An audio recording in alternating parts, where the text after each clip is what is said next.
governor like a king. We want the people of Puducherry to rule this beautiful state. That is why we are committed to statehood. And we are going to hold local body elections within 6 months of coming to power in Puducherry. So the next generation of leaders can arise in this beautiful state. And I am committed to ensuring that the voice of the people of Puducherry runs this beautiful state. When I come here, these days, there is always a little bit of sadness that I feel because the state is not run by the people of the state. It is pretty clear that the government in Puducherry is not the expression of the people of Puducherry, but is actually imposed from Delhi. There has always been the question of full statehood. It was promised by the BJP. They have not given it. We are fully committed to giving Puducherry full statehood. The BJP runs the state by remote control, and the LG is just a way of bypassing the will of the people. Regional leaders are sidelined, and no local body elections are allowed to be held. We do not want Puducherry to be ruled by a lieutenant governor like a king. We want the people of Puducherry to rule this beautiful state. That is why we are committed to statehood. And we're going to hold local body elections within 6 months of coming to power in Puducherry. So the next generation leaders can arise in this beautiful state. And I am committed to ensuring that the beautiful state. When I come here these days, there is always a little bit of sadness that I feel because the state is not run by the people of the state. It is pretty clear that the government in Puducherry is... You made this?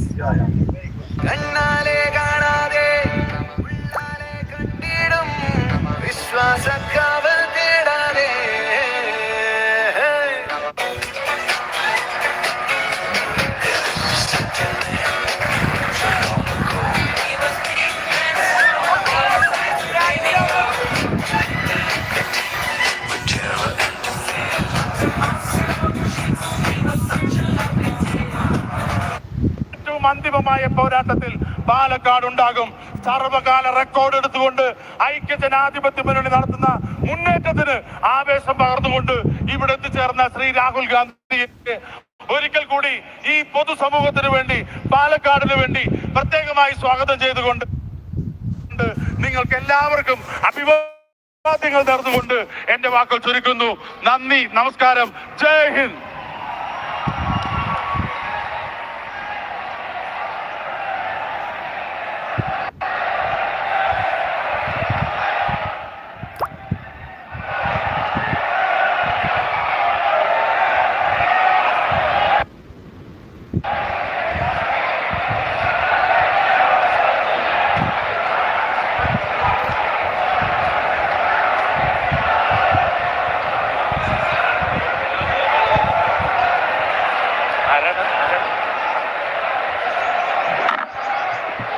പ്രാർത്ഥന Kumari Kavyaji Nair.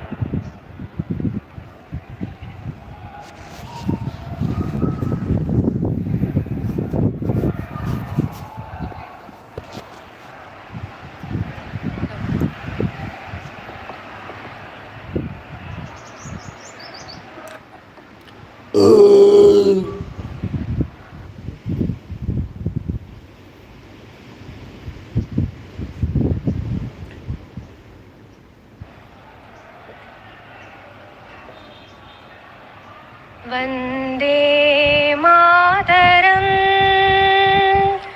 Vande Mataram സുജലാ സുഫലാ മലയജ ശീതളാ സസ്യശ്യാമളാ Mataram Vande Mataram.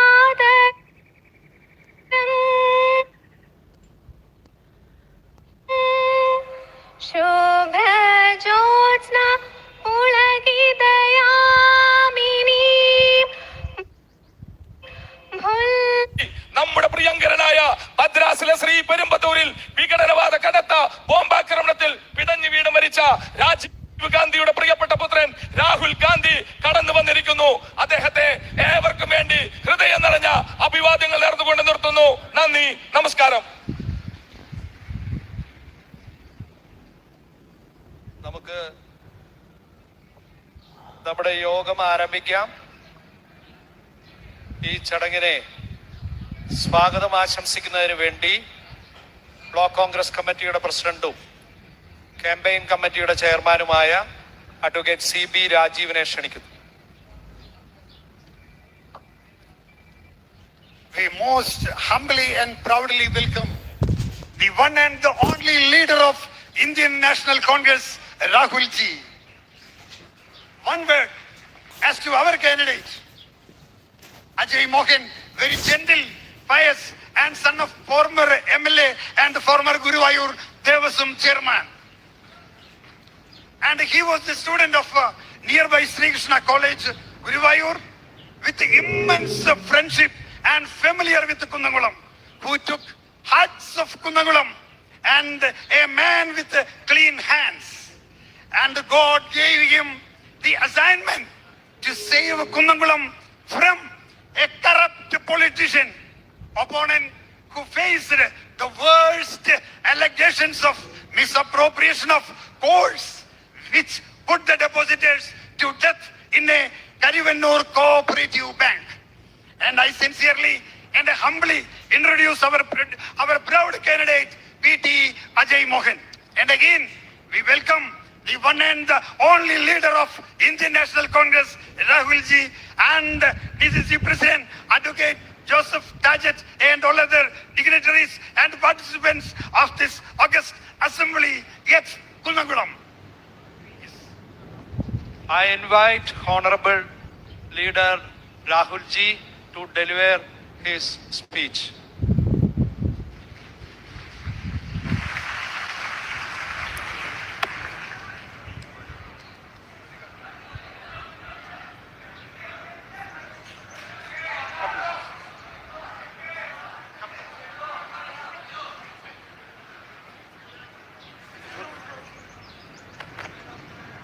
Will you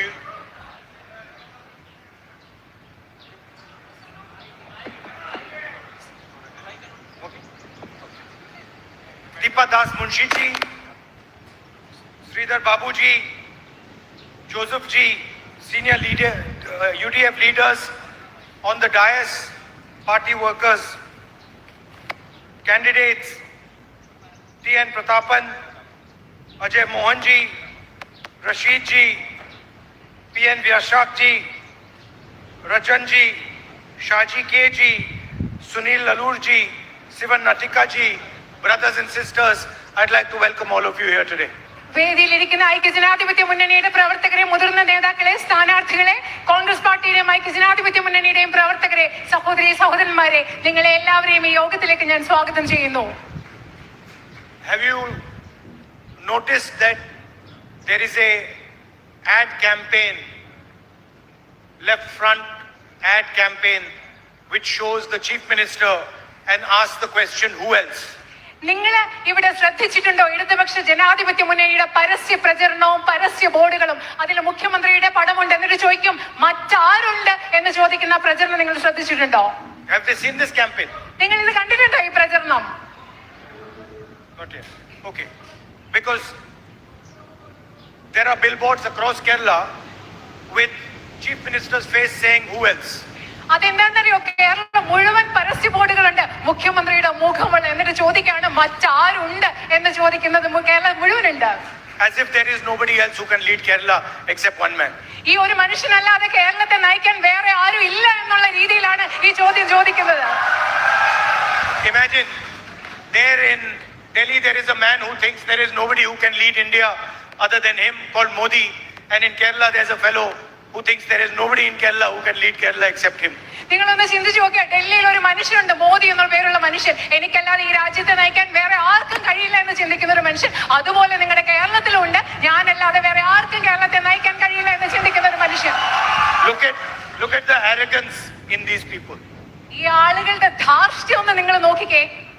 that they think that they are the only people who can lead Kerala in the country. അവര് വിചാരിക്കുന്നു ഈ കേരളത്തെയും ഈ രാജ്യത്തെയും നയിക്കാൻ കഴിയുന്ന ഒരേ ഒരു ആളുകൾ അവരാണെന്നാണ് അവർ കരുതുന്നത്. And both of them are in partnership. അവര് രണ്ടുപേരും പങ്കാളിത്തത്തിലാണ് ഇന്നുള്ളത്. They're supporting each other. അവർ രണ്ടുപേരും പരസ്പരം പിന്തുണയ്ക്കുകയാണ്. I know they're supporting each other because I face Modi. കാരണം ഇവർ അങ്ങനെ രണ്ടുപേരും പരസ്പരം പിന്തുണയ്ക്കുകയാണെന്ന് എനിക്കറിയാം. കാരണം ഞാൻ മോദിയെ നേരിടുന്ന ആളാണ്. They took away my government house. They took away my Lok Sabha membership. Brother, they took away my Lok Sabha membership. They interrogated me for 55 hours. ED, CBI, ED, Income Tax Department, all of them. അത് മാത്രമല്ല അവർ എന്നെ ഔദ്യോഗിക വസതി അവിടെ നിന്ന് എടുത്തു മാറ്റി. എന്റെ ലോക്സഭാ അംഗത്വം റദ്ദാക്കി. അവരെന്നെ മണിക്കൂറുകൾ തുടർച്ചയായി ചോദ്യം ചെയ്തു. അത് മാത്രമല്ല EDയും എൻഫോഴ്സ്മെന്റും CBI ഡയറക്ടറേറ്റും CBIയും എല്ലാം എന്റെ പിറകിലാണ്. If you fight the BJP, they will put cases on you, they will attack you. 36 cases on me. നിങ്ങൾ BJP എതിർക്കുകയാണെങ്കിൽ അവർ നിങ്ങളെ ആക്രമിക്കും, നിങ്ങൾക്കെതിരെ കേസുകൾ രജിസ്റ്റർ ചെയ്യും. എനിക്കെതിരെ 36 കേസുകളാണുള്ളത്. And my attitude with them is you do what you have to do, I do what I have to do. എന്റെ അവരോടുള്ള സമീപനം എന്താണെന്നറിയോ? നിങ്ങൾക്ക് വേണ്ടത് നിങ്ങൾ ചെയ്തോളുക, എനിക്ക് വേണ്ടത് ഞാനും ചെയ്യും. But surprisingly, no cases, no attack from BJP on your chief minister. പക്ഷേ അതിശയകരമെന്ന് പറയട്ടെ, നിങ്ങളുടെ മുഖ്യമന്ത്രിക്കെതിരെ ഒരു കേസും ഇല്ല. നിങ്ങളുടെ മുഖ്യമന്ത്രി ഒരു വിധത്തിൽ ആക്രമിക്കുന്നുമില്ല. Prime Minister Modi comes here in every speech. He talks about God, he talks about Hinduism, he talks about religion. But in Kerala, he does not talk about Sabrimala and the gold stolen from Sabrimala. പ്രധാനമന്ത്രി കേരളത്തിൽ വരും. എല്ലാ പ്രസംഗത്തിലും അദ്ദേഹം അമ്പലങ്ങളെ കുറിച്ചും ദൈവങ്ങളെ കുറിച്ചും മതത്തെ കുറിച്ചും പറയും. പക്ഷെ കേരളത്തിൽ വന്നിട്ട് ശബരിമലയിലെ സ്വർണം കൊള്ളയടിച്ചതിനെ പറ്റി അദ്ദേഹം ഒന്നും പറയുന്നില്ല. Not one word. ഒരു വാക്കുപോലും പറഞ്ഞിട്ടില്ല. Because he wants to protect his partner. എന്തുകൊണ്ടെന്ന് വെച്ചാൽ അദ്ദേഹത്തിന്റെ പങ്കാളിയെ സംരക്ഷിക്കണം. Everybody knows the chief minister and his family are corrupt. No interrogation, no ED, no CBI, no questioning, no cases, nothing. Everything is okay for the chief minister of Kerala. അറിയാം ഇവിടുത്തെ മുഖ്യമന്ത്രിയും അദ്ദേഹത്തിന്റെ കുടുംബം അഴിമതിക്കാരാണെന്ന്. പക്ഷെ അവർക്കെതിരെ ഒരു കേസില്ല, ഒരു CBI ഇല്ല, ഒരു ചോദ്യം ചെയ്യലില്ല. എല്ലാം അവർക്ക് നല്ല സുഖമായി ഓക്കെ ആയി തന്നെ പോവുകയാണ് ചെയ്യുന്നത്. I told you, my approach with the BJP is you do what you have to do and I will do what I have to do.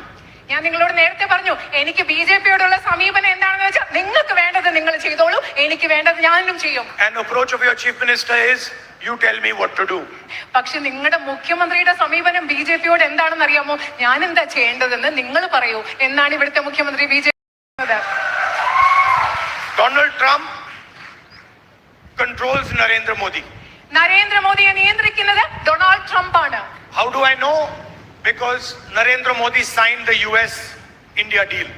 അതെ, എനിക്ക് എങ്ങനെ അറിയാം? കാരണം നരേന്ദ്രമോദി ഇന്ത്യയും അമേരിക്കയും തമ്മിലുള്ള വ്യാപാര കരാർ ഒപ്പുവെച്ചു. No Indian Prime Minister could sign this deal without being compromised. വിട്ടുവീഴ്ച ചെയ്യാത്ത, ഒത്തുകളിക്കാത്ത ഒരു പ്രധാനമന്ത്രിക്കും ഇങ്ങനെ ഒരു വ്യാപാര ഉടമ്പടി ഒപ്പുവെക്കാൻ സാധിക്കില്ല. He gave away Indian agriculture. He gave away our energy security. He gave away our data, and he committed that he will buy 9.5 lakh crore products from the United States.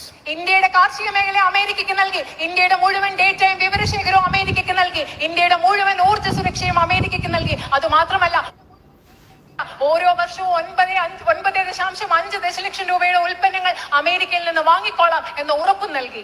First Prime Minister in Indian independence history that has allowed American farmers to directly sell their product in India. ഇന്ത്യയുടെ സ്വതന്ത്ര ഇന്ത്യയുടെ ആധുനിക ഇന്ത്യയുടെ ചരിത്രത്തിൽ ആദ്യത്തെ പ്രധാനമന്ത്രിയാണ് American കർഷകരുടെ ഉൽപ്പന്നങ്ങൾ ഇന്ത്യയിൽ വിൽക്കാൻ അനുമതി നൽകിയ ആദ്യത്തെ പ്രധാനമന്ത്രിയാണ് അദ്ദേഹം. First Indian Prime Minister who told the American president that I will not buy oil from anybody without your permission. നിങ്ങൾ സമ്മതിക്കാത്ത, നിങ്ങളുടെ അനുമതി ഇല്ലാത്ത ഒരു രാജ്യത്തിൽ നിന്നും ഞാൻ എണ്ണ വാങ്ങിക്കില്ല എന്ന് അമേരിക്കയിലെ പ്രസിഡന്റിന് ഉറപ്പ് നൽകിയ ഇന്ത്യയുടെ ചരിത്രത്തിലെ ആദ്യത്തെ പ്രധാനമന്ത്രിയാണ് Narendra Modi. American taxes went to zero. Indian taxes were raised. അമേരിക്കയുടെ നികുതിയും തീരുവയും പൂജ്യമായപ്പോൾ ഇന്ത്യയുടെ തീരുവ കൂട്ടുകയാണ് ചെയ്തത്. What did India get? Absolutely nothing. എന്താണ് ഇന്ത്യക്ക് കിട്ടിയത്? തീർത്തും ഒന്നും കിട്ടിയിട്ടില്ല. What did America get? Indian agriculture, Indian data, Indian energy security, and 9.5 lakh crore products from America to be sold in India. പക്ഷെ അമേരിക്കയ്ക്ക് എന്താണ് കിട്ടിയത്? ഇന്ത്യയുടെ ഡേറ്റ, ഇന്ത്യയുടെ വിവരശേഖരം, ഇന്ത്യയുടെ കാർഷിക വ്യവസ്ഥ, ഇന്ത്യയുടെ ഊർജ്ജ സുരക്ഷ, അതുപോലെ തന്നെ 9.5 ദശലക്ഷം ഉൽപ്പന്നങ്ങൾ ഇന്ത്യയിൽ വിൽക്കാനുള്ള അനുമതി. Two reasons. രണ്ട് കാരണങ്ങളുണ്ട്. First reason, Epstein. ആദ്യത്തെ കാരണം എപ്സ്റ്റീൻ ആണ്. Second reason, Adani. രണ്ടാമത്തെ കാരണം Adani. Donald Trump knows that Narendra Modi is fully compromised by his relationship with Epstein and his relationship with Adani. Donald ട്രംപിന് പൂർണ്ണമായി അറിയാം നരേന്ദ്രമോദിക്ക് അദ്ദേഹത്തിന്റെ എപ്സ്റ്റീനുമായും അദാനിയുമായുള്ള ബന്ധം കാരണം പൂർണ്ണമായും വിട്ടുവീഴ്ച ചെയ്യേണ്ടി വരും എന്ന് ഡൊണാൾഡ് ട്രംപിന് അറിയാം. And that is why he publicly says that I can destroy Narendra Modi's career anytime I want. അതുകൊണ്ടാണ് ഡൊണാൾഡ് ട്രംപ് പരസ്യമായി പറയുന്നത് ഏത് സമയം വിചാരിച്ചാലും എനിക്ക് നരേന്ദ്രമോദിയുടെ രാഷ്ട്രീയ ജീവിതം നശിപ്പിക്കാൻ സാധിക്കുമെന്ന് പറയുന്നത്. He publicly says that when I call Narendra Modi and he picks up the phone, he says, yes sir. Donald Trump പരസ്യമായി പറയും, ഞാൻ നരേന്ദ്രമോദിയെ വിളിക്കുമ്പോൾ ഫോൺ എടുത്തിട്ട് അദ്ദേഹം പറയും yes sir. Imagine the Indian Prime Minister calls Donald Trump sir. നിങ്ങളൊന്ന് ആലോചിച്ച് നോക്കൂ, ഇന്ത്യയുടെ പ്രധാനമന്ത്രി ഡൊണാൾഡ് ട്രംപിനെ സർ എന്ന് വിളിക്കുന്നു എന്ന് ആലോചിച്ച് നോക്കൂ. The reason he is compromised. എന്താണ് ഇതിന്റെ കാരണം? അദ്ദേഹത്തിന് വിട്ടുവീഴ്ച ചെയ്യേണ്ടി വരുന്നു, ഒത്തുകളിക്കേണ്ടി വരുന്നു. If Donald Trump says Narendra Modi jump, Narendra Modi will jump up. Donald Trump നരേന്ദ്രമോദിയോട് പറയാണ് ചാട് നരേന്ദ്രമോദി, ഉടനെ നരേന്ദ്രമോദി ഉടനെ ചാടും. If he says lie down, he'll lie down. Trump പറയാണ് മോദി അവിടെ കിടക്കുന്ന നരേന്ദ്രമോദി കിടക്കും. He told him to sell India, he sold India. അദ്ദേഹം ട്രംപ് വിൽക്കും, അദ്ദേഹം ഇന്ത്യയെ വിറ്റു. The same way that Donald Trump controls Modi, Modi and Shah control your chief minister. ഇങ്ങനെയാണോ ഡൊണാൾഡ് ട്രംപ് നരേന്ദ്രമോദിയെ നിയന്ത്രിക്കുന്നത്? അതേ രീതിയിലാണ് നരേന്ദ്രമോദിയും അമിത്ഷായും നിങ്ങളുടെ മുഖ്യമന്ത്രിയെ നിയന്ത്രിച്ചുകൊണ്ടിരിക്കുന്നത്. That's basically what is going on. അതാണ് ഇവിടെ നടന്നുകൊണ്ടിരിക്കുന്നത്. 1 in 3 youths in Kerala is unemployed. കേരളത്തിലെ 3 പേരിൽ 1 വരുന്ന യുവജനങ്ങൾക്ക് തൊഴിലില്ലാത്ത അവസ്ഥയാണുള്ളത്. You want a government, you want a job, you have to be affiliated to the left front. നിങ്ങൾക്ക് ഗവൺമെന്റിൽ ഒരു ജോലി വേണമെങ്കിൽ നിങ്ങൾക്ക് ഏതെങ്കിലും വിധത്തിൽ ഇടതുപക്ഷവുമായിട്ട് ബന്ധമുണ്ടായിരിക്കണം. Kerala is number 1 in drugs in India. മയക്കുമരുന്നുമായിട്ട് ബന്ധപ്പെട്ട പ്രശ്നത്തിൽ കേരളത്തിലെ ഇന്ത്യയിലെ ഒന്നാമത്തെ രാജ്യമായി കേരളം 6 മാറിയിരിക്കുന്നു. lakh crore rupees in debt. കേരളത്തിൽ 6 ലക്ഷം കോടി രൂപയുടെ കടക്കെണിയാണുള്ളത്. And your once prized health sector is crumbling. ഒരിക്കൽ വളരെയധികം പ്രശംസനീയമായിരുന്ന നിങ്ങളുടെ ആരോഗ്യ മേഖല ഇന്ന് തകർന്നടിഞ്ഞുകൊണ്ടിരിക്കുകയാണ്. And who they don't agree with, they beat violently, they attack, they threaten. അത് മാത്രമല്ല, അവരോട് ആര് യോജിക്കുന്നില്ലയോ അവരെ എതിർക്കുന്നവരെ അവരെ അഹിംസാത്മകമായി അവരെ ആക്രമിക്കുകയാണ്, ഭീഷണിപ്പെടുത്തുകയാണ്. Look at what they did to our IYC Youth Congress leader Sujit. അവരെന്താണ് നമ്മുടെ യൂത്ത് കോൺഗ്രസ് നേതാവായ സുജിത്തിനോട് ചെയ്തതെന്ന് നിങ്ങളൊന്ന് ആലോചിച്ച് നോക്കൂ. If you don't agree, if you show black flags or you don't agree, you are mercilessly beaten. നിങ്ങൾ ആ ഗവൺമെന്റിനോട് യോജിക്കുന്നില്ലെങ്കിൽ, നിങ്ങൾ കരിങ്കൊടി കാണിക്കുകയാണെങ്കിൽ യാതൊരു ദാക്ഷിണ്യവും ഇല്ലാതെ ക്രൂരതയോടുകൂടി നിങ്ങളെ അവർ ആക്രമിക്കുക, അടിക്കുകയും ചെയ്യുകയാണ്. The reason is arrogance. എന്താണറിയോ ഇതിന്റെ കാരണം? ധാർഷ്ട്യമാണ് ഇതിന്റെ കാരണം. And the fact that both the chief minister, the prime minister believe that they are the ones who should rule. എന്താണ് കാരണമെന്നറിയാമോ? ഈ രാജ്യത്തിന്റെ പ്രധാനമന്ത്രിയും നിങ്ങളുടെ മുഖ്യമന്ത്രിയും വിശ്വസിക്കുന്നു അവരാണ് ഭരിക്കേണ്ടതെന്ന്. അവർ രണ്ടുപേരും വിശ്വസിക്കുന്നു. What about the Karavanur bank scam? Karuvannur bank അഴിമതിയെ കുറിച്ച് എന്താണ് പറയാനുള്ളത്? ED said that over 100 crore rupees was stolen by the CPM. ED പറഞ്ഞത് എന്താണ്? CPM ഏകദേശം 100 കോടി രൂപ അതിൽ നിന്നുണ്ടാക്കിയിട്ടുണ്ടെന്നാണ് ED പറഞ്ഞത്. Top CPM leaders looted 300 crore from innocent people. നിഷ്കളങ്കരായ ആളുകൾ CPM-ന്റെ വലിയ വലിയ നേതാക്കൾ 300 കോടിയാണ് അവരിൽ നിന്ന് കൈക്കലാക്കിയത്. Everybody knows that the chain of looting goes right up to the chief minister. ഈ കൊള്ളയെ അത് എത്തിച്ചേരുന്നത് മുഖ്യമന്ത്രിയിലാണെന്ന് ഇവിടെ എല്ലാവർക്കും അറിയാം. And Modi uses this case. അതുകൊണ്ടാണ് നരേന്ദ്രമോദി നിങ്ങളുടെ മുഖ്യമന്ത്രിയെ ഇന്ന് നിയന്ത്രിച്ചുകൊണ്ടിരിക്കുന്നത്. We will take strict action against these people and they will get the harshest punishment possible for this scam. ഇവർക്കെതിരെ കൃത്യമായ ശിക്ഷാ നടപടികൾ സ്വീകരിക്കും. അവർക്ക് കൃത്യമായ ശക്തമായ ശിക്ഷ ലഭിക്കുന്നതായിരിക്കും. We are going to go through a difficult time in the country. ഈ രാജ്യത്ത് വളരെ ബുദ്ധിമുട്ടുള്ള ഒരു സാഹചര്യത്തിലൂടെയാണ് നമ്മൾ ഇനി കടന്നു പോകാനിരിക്കുന്നത്. There is a war in Ukraine and there is war in Iran. ഇവിടെ ഇറാനിൽ യുദ്ധമുണ്ട്, അതുപോലെ യുക്രൈനിൽ യുദ്ധം നടന്നുകൊണ്ടിരിക്കുകയാണ്. Oil supply is going to be affected. അതുപോലെ ഇന്ധനവും എണ്ണ ലഭ്യത വളരെയധികം ബുദ്ധിമുട്ടുണ്ടാകാൻ പോവുകയാണ്. Gas, sulfur, fertilizer, all these things are going to be affected. പാചകവാതകം, സൂര്യകാന്തി എണ്ണ, അതുപോലെ വളം, ഇതിലൊക്കെ ബുദ്ധിമുട്ടുണ്ടാകാൻ പോവുകയാണ്. If the war continues, prices are going to rise dramatically. ഇതുപോലെ യുദ്ധം തുടരുകയാണെങ്കിൽ വലിയ വില വർധന നമ്മൾ നേരിടാൻ പോവുകയാണ്. That is why the UDF government that is going to come to power in Kerala wants to set up a protective layer for you. അതുകൊണ്ടാണ് കേരളത്തിൽ അധികാരത്തിൽ വരാൻ പോകുന്ന ഐക്യ ജനാധിപത്യ മുന്നണി നിങ്ങൾക്കൊരു സംരക്ഷണം ഉറപ്പാക്കാൻ പോകുന്നത്. Like in Kalarepattu, they have a shield. We want to set up a shield that protects the people of Kerala from the difficult times that are coming. ഇനി വരാൻ പോകുന്ന ബുദ്ധിമുട്ടുള്ള സാഹചര്യങ്ങളിൽ നിന്ന് കേരളത്തിലെ ജനങ്ങൾക്കൊരു സംരക്ഷണ കവചം ഞങ്ങൾ ഉറപ്പാക്കാൻ ആഗ്രഹിക്കുന്നു. Now, what does the shield look like? The first part is to protect the women of Kerala. ഈ കവചം എങ്ങനെ ഇരിക്കും? അതിന്റെ ആദ്യത്തെ ഭാഗം എന്ന് പറയുന്നത് കേരളത്തിലെ സ്ത്രീകൾക്ക് സംരക്ഷണം ഉറപ്പാക്കുക എന്നുള്ളതാണ്. We want them to be comfortable and dream any dream that they want to. കേരളത്തിലെ സ്ത്രീകൾ അവര് സുഖകരമായി സ്വസ്ഥമായിരുന്ന് അവർക്ക് വേണ്ട ഏത് സ്വപ്നം കാണാനും അവർക്ക് കഴിയണമെന്ന് ഞങ്ങൾ ആഗ്രഹിക്കുന്നു. Whatever they want to do, we want to encourage them. അവര് എന്തൊക്കെ ജീവിതത്തിൽ ചെയ്യണമെന്ന് ആഗ്രഹിക്കുന്നു അതിലൊക്കെ അവരെ പ്രോത്സാഹിപ്പിക്കാൻ ഞങ്ങൾ They ആഗ്രഹിക്കുന്നു. want to become engineers, doctors, nurses, lawyers. They want to be housewives. Whatever they want to do, we want to encourage them. അവർക്ക് എഞ്ചിനീയർ ആവണമെന്നാണോ, ഡോക്ടർ ആവണമെന്നാണോ, വക്കീലാവണമെന്നാണോ, അതൊരു വീട്ടമ്മയായി ജീവിക്കണമെന്നാണോ ആഗ്രഹം? അവർക്ക് എന്ത് ചെയ്യാൻ ആഗ്രഹമുണ്ടോ അതിലൊക്കെ അവരെ പിന്തുണയ്ക്കണമെന്ന് ഞങ്ങൾ ആഗ്രഹിക്കുന്നു. That is why every single woman in Kerala is going to travel free on Kerala's buses. അതുകൊണ്ടാണ് കേരളത്തിലെ ഓരോ സ്ത്രീയും കേരളത്തിലെ KSRTC ബസ്സുകളിൽ ഇനി മുതൽ സൗജന്യ യാത്ര നടത്താൻ പോകുന്നത്. And every single girl who is going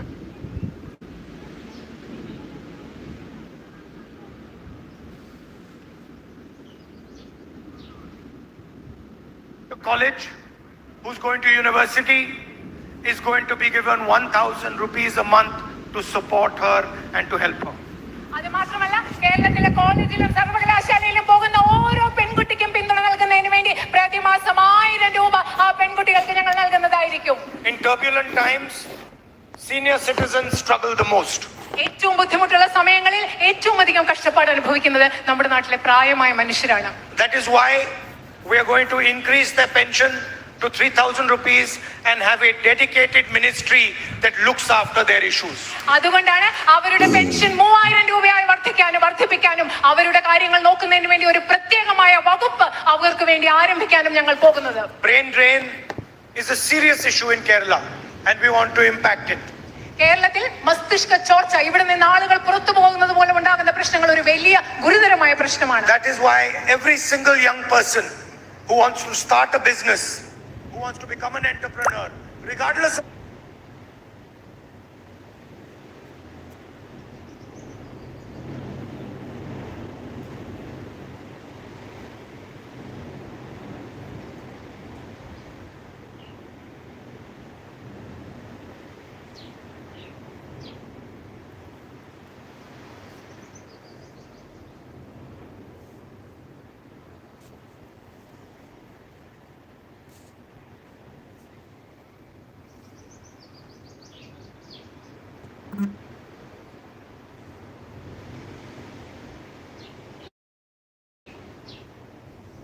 what the business is in, we are going to support him or her with 5 lakh rupees interest-free loans to begin with. അതുകൊണ്ടാണ് കേരളത്തിൽ ഏതെങ്കിലും വ്യവസായ സംരംഭം തുടങ്ങാൻ ആഗ്രഹിക്കുന്ന ഒരു ചെറുപ്പക്കാരനോ ചെറുപ്പക്കാരിയോ ഏത് ബിസിനസ്സുമായിക്കോട്ടെ അവർക്ക് 5 ലക്ഷം രൂപ പലിശരഹിത വായ്പയായി ഞങ്ങൾ നൽകാൻ പോകുന്നത്. Your chief minister is arrogant, and possibly the most humble chief minister that we've had in many years was Oommen Chandy ji. ഇപ്പോ നിങ്ങൾക്കുള്ള മുഖ്യമന്ത്രി ഭയങ്കര ധാർഷ്ട്യമുള്ള ആളാണ്. പക്ഷേ നമ്മളുടെ ഈ കാലഘട്ടത്തിൽ മുഴുവൻ നമുക്കുണ്ടായിരുന്ന ഏറ്റവും വിനയാന്വിതനായ മുഖ്യമന്ത്രി എന്ന് പറയാവുന്നത് Shri ഉമ്മൻചാണ്ടിയാണ്. The doors of Oommen Chandy ji's office and house were always open for the people of Kerala. കേരളത്തിലെ ജനങ്ങൾക്ക് വേണ്ടി ശ്രീ ഉമ്മൻചാണ്ടിയുടെ ഓഫീസിന്റെയും വീടിന്റെയും വാതിലുകൾ എല്ലാ സമയവും തുറക്കപ്പെട്ടതായിരുന്നു. He listened patiently with love and humility. ആളുകളെ അദ്ദേഹം ക്ഷമയോടുകൂടി സ്നേഹത്തോടുകൂടി വിനയത്തോടുകൂടി അദ്ദേഹം ആളുകളെ കേട്ടു. And so we want to remind people of Kerala what a leader of Kerala should be like. അതുകൊണ്ട് ഞങ്ങൾ കേരളത്തിലെ ജനങ്ങളെ ഞങ്ങൾ ഓർമ്മിപ്പിക്കാൻ ആഗ്രഹിക്കുന്നു. കേരളത്തിലെ ഒരു നേതാവ് എങ്ങനെ ആയിരിക്കണം എന്ന് ഞങ്ങൾ ഓർമ്മിപ്പിക്കാൻ ആഗ്രഹിക്കുന്നു. And that is why we are naming the pride of Kerala, the health care scheme of Kerala, after Oommen Chandy ji. അതുകൊണ്ടാണ് കേരളത്തിന്റെ അഭിമാനമായി ഞങ്ങൾ നടപ്പാക്കുന്ന ആരോഗ്യ സംരക്ഷണ പദ്ധതിക്ക് ശ്രീ ഉമ്മൻചാണ്ടിയുടെ. There must be many people who are watching who have relatives who are sick. ഇപ്പോ ഇവിടെയുള്ള ഒരുപാട് ആളുകൾ, ഇത് കണ്ടുകൊണ്ടിരിക്കുന്ന ഒരുപാട് ആളുകളുടെ ബന്ധുക്കളൊക്കെ അസുഖം ബാധിതരായിട്ടുള്ളവരുണ്ടാവാം. Maybe they themselves are suffering from a disease. പക്ഷെ നിങ്ങൾ ആർക്കെങ്കിലും ഒക്കെ തന്നെ അസുഖബാധിതരായ ആളുകളുണ്ട്. Diabetes, heart attacks, cancer, these are common in today's world. ഇന്നത്തെ ലോകത്ത് പ്രമേഹം, അതുപോലെ ഹൃദയ സംബന്ധമായ രോഗങ്ങൾ, ക്യാൻസർ, ഇതൊക്കെ വളരെ സാധാരണമാണ്. People who are wealthy can go to a private hospital, pay lakhs of rupees for their treatment. പൈസയുള്ള ആളുകൾക്ക് സ്വകാര്യ ആശുപത്രികളിൽ പോയി അവരുടെ ചികിത്സയ്ക്ക് വേണ്ടി ലക്ഷക്കണക്കിന് രൂപ ചെലവാക്കാം. But people who don't have money, salaried class, farmers, even small business people, middle-sized business people, laborers who do not have the same type of funds struggle when someone falls ill. പക്ഷെ വീട്ടിലൊരാൾക്ക് അസുഖം വരുമ്പോൾ പൈസ ഇല്ലാത്ത ആളുകൾ, ശമ്പളം വാങ്ങിക്കുന്ന ആളുകൾ, ചെറുകിട കച്ചവടക്കാർ, ചെറുകിട വ്യവസായങ്ങൾ നടത്തുന്നവർ, ഇവർക്ക് വളരെയധികം കഷ്ടപ്പെടുകയാണ് ചെയ്യുന്നത്. Thousands of them are financially ruined just because someone in their family falls sick. കുടുംബത്തിൽ ഒരാൾക്ക് അസുഖം വന്നു എന്ന് ഒറ്റ കാരണം കൊണ്ട് ആയിരക്കണക്കിന് ആളുകൾ സാമ്പത്തികമായി വലിയ നഷ്ടത്തിൽ കൂടെ, നാശത്തിൽ കൂടെയാണ് കടന്നു പോകുന്നത്. With rising prices, this is a much bigger problem.